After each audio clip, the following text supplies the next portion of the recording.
ನಾವು ವಿರೋಧ ಪಕ್ಷ ಸ್ಥಾನದಲ್ಲಿ ಕೂತಿದ್ದೇವೆ ಅಂತಕ್ಕಂಥದ್ದು ಅಲ್ಲಗಳಿದ್ದಕ್ಕೆ ಸಾಧ್ಯ ಇಲ್ಲ.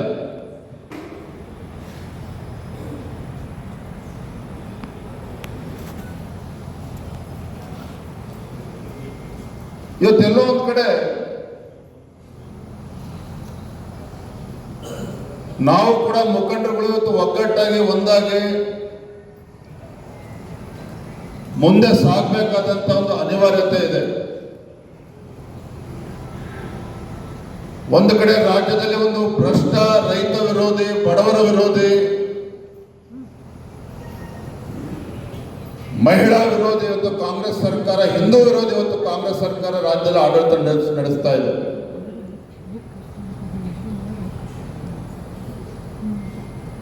ಮತ್ತೊಂದು ಕಡೆ ನಮ್ಮ ಆಂತರಿಕ ಸಮಸ್ಯೆಯು ಕೂಡ ನಮ್ಮ ಕಾರ್ಯಕರ್ತರ ವಿಶ್ವಾಸ ಬರ್ತಾ ಇಲ್ಲ ಅಂತಕ್ಕಂಥದ್ದು ಕೂಡ ಅಷ್ಟೇ ಸತ್ಯ. ನಾನು ಪತ್ರಿಕಾ ಮಾಧ್ಯಮದ ಸ್ನೇಹಿತರಿಗೆ ಬಹಿರಂಗವಾಗಿ ಮಾತನಾಡ್ತಾ ಇದ್ದೇನೆ. ರಾಜ್ಯದ ಅಧ್ಯಕ್ಷನಾಗಿ ವಿಚಾರವನ್ನು ಹೇಳೋದಕ್ಕೆ ನನಗೇನು ಸಂಕೋಚ ಅಂತ ನನಗೇನು ಅನ್ನಿಸ್ತಾ ಇಲ್ಲ.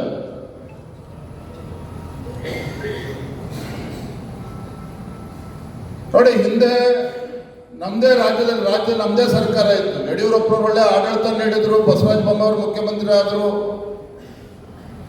ಕಾಂಗ್ರೆಸ್ಸಿನ 40% ಭ್ರಷ್ಟಾಚಾರದ ಆರೋಪ ನಮ್ಮ ಮೇಲೆ ಬಂದಾಗ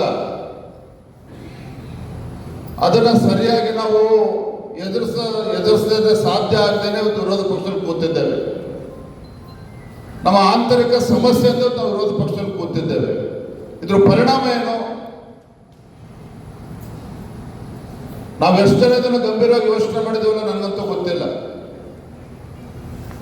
ಈ ರಾಜ್ಯದಲ್ಲಿ ಕಾಂಗ್ರೆಸ್ ಸರ್ಕಾರ ಅಧಿಕಾರಕ್ಕೆ ಬಂದಾಗಿನಿಂದ ಕಳೆದ 3 ವರ್ಷದಲ್ಲಿ ನಿರಂತರವಾಗಿ ಹಿಂದೂ ಕಾರ್ಯಕರ್ತಗಳ ಮೇಲೆ ಹತ್ಯೆ ನಡೀತಾ ಇದೆ. ದಕ್ಷಿಣ ಕನ್ನಡದಲ್ಲಿ ಪ್ರವೀಣ್ ನೆಟ್ಟಾರ್ ಹತ್ಯೆ ಆಗ್ತದೆ. ತದನಂತರದಲ್ಲಿ ಹುಬ್ಳಿನಲ್ಲಿ ಲವ್ ಜಿಹಾದ್ ಪ್ರಕರಣದಲ್ಲಿ ನೇಹಾ ಹತ್ಯೆ ಪ್ರಕರಣ ನಮಗೆ ನೋಡಿದ್ದೇವೆ. ಅದಾದ ನಂತರದಲ್ಲಿ ಕೊಪ್ಪಳದಲ್ಲಿ ಗವಿಸಿದ್ದಪ್ಪ, ಪರಿಶಿಷ್ಟ ಪಂಗಡಕ್ಕೆ ಸೇರಿರ್ತಕ್ಕಂಥ ಒಬ್ಬ ಹಿಂದೂ ಕಾರ್ಯಕರ್ತನ ಬರ್ಬರ ಹತ್ಯೆ ಆಗ್ತದೆ. ಹಾಡು ಹಗಲೇ ಯಲ್ಲಾಪುರದಲ್ಲಿ ಒಬ್ಬ ದಲಿತ ಮಹಿಳೆಯ ಹತ್ಯೆ ಆಗ್ತದೆ.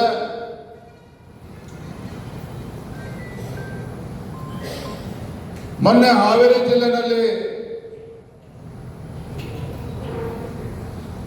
ಹೋರಿ ಹಟ್ಟಿ ಹಬ್ಬದ ಸಂದರ್ಭದಲ್ಲಿ ಹೋರಿ ಓಡಿಸ್ತಕ್ಕಂಥ ಸಂದರ್ಭದಲ್ಲಿ ಪಟಾಕಿ ಹೊಡೆದ್ರು ಅನ್ನೋ ಕಾರಣಕ್ಕೆ ಲೋಹಿತ್ ಕುರುಬರು, ಒಂದು ಹಾಲು ಮತಸ್ಥ ಸಮಾಜಕ್ಕೆ ಸೇರಿರ್ತಕ್ಕಂಥ ಯುವಕರಿಗೆ ಮಾರಣಾಂತಿಕ ಹಲ್ಲೆನೂ ಕೂಡ ಆಗ್ತದೆ. ಅದಾಗಿ 2 ದಿನಕ್ಕೆ ರೆಟ್ಟೆಹಳ್ಳಿನಲ್ಲಿ ಒಬ್ಬ ಮರಾಠ ಸಮಾಜಕ್ಕೆ ಸೇರಿರ್ತಕ್ಕಂಥ ಒಬ್ಬ ಶಿವಾಜಿರಾವ್ ಮರ್ಮಾಂಗಕ್ಕೆ ಹೊತ್ತು ಕ್ಷುಲ್ಲಕ ಕಾರಣಕ್ಕೆ ಅವನ ಹತ್ಯೆನೂ ಕೂಡ ಆಗ್ತದೆ. ಆದರೆ ಇವೆಲ್ಲ ಪ್ರಕರಣಗಳನ್ನ ನೀವು ನೋಡಿದಾಗ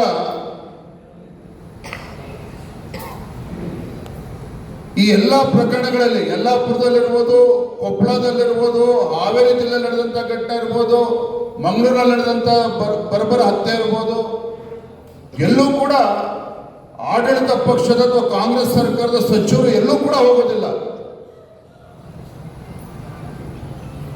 ಯಾವ ಹಿಂದೂ ಕಾರ್ಯಕರ್ತರ ಹತ್ಯೆ ಆದಾಗ ಅವನು ಮರಾಠ ಇರ್ಬೋದು, ಅವನ ದಲಿತ ಇರ್ಬೋದು, ಅವನು ಪರಿಷ್ಠ ಪಂಗಡಕ್ಕೆ ಸೇರಿರ್ತಕ್ಕಂಥದ್ದು ಇರ್ಬೋದು, ಇವರು ಯಾರ ಮನೆಗೂ ಕೂಡ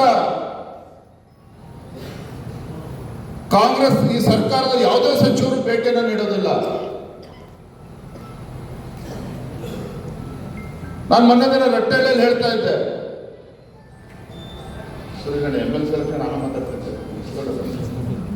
ನಾನಿವತ್ತು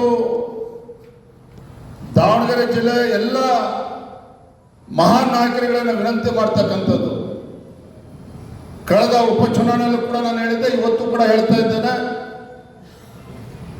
ಇಂದು ಕೂಡ ನಾವು ಹಳೆಯದನ್ನ ಮರೆತು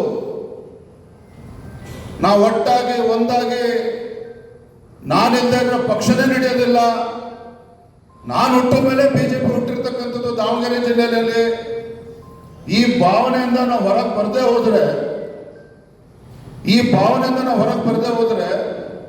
ಇವತ್ತು ಕಾರ್ಯಕರ್ತನ ಹೆಸರುಗಳು ಹೇಳಿದಾಗ ಚಪ್ಪಾಳೆ ತಟ್ಟೋದನ್ನು ನಿಲ್ಲಿಸಿದ್ದಾರೆ.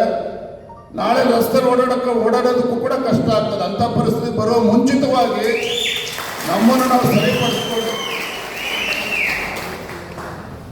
ನಮ್ಮನ್ನು ನಾವು ಸರಿಪಡಿಸಿಕೊಂಡು ಪಕ್ಷದ ಹಿತದೃಷ್ಟಿಯಿಂದ ಒಟ್ಟಾಗಿ ಒಂದಾಗಿ ಸಂಘಟನೆಗೆ ಬಲಪಡಿಸುವಂತ ಕೆಲಸ ಮಾಡಬೇಕು ಅನ್ನುವ ವಿನಂತಿಯನ್ನ ವಿನಮ್ರವಾಗಿ ನಾನು ಮಾಡ್ತಾ ಇದ್ದೇನೆ ಅನ್ನೋದನ್ನು ಕೂಡ ಈ ಸಂದರ್ಭ ಹೇಳಲಿಕ್ಕೆ ಇಚ್ಛಪಡ್ತೇನೆ.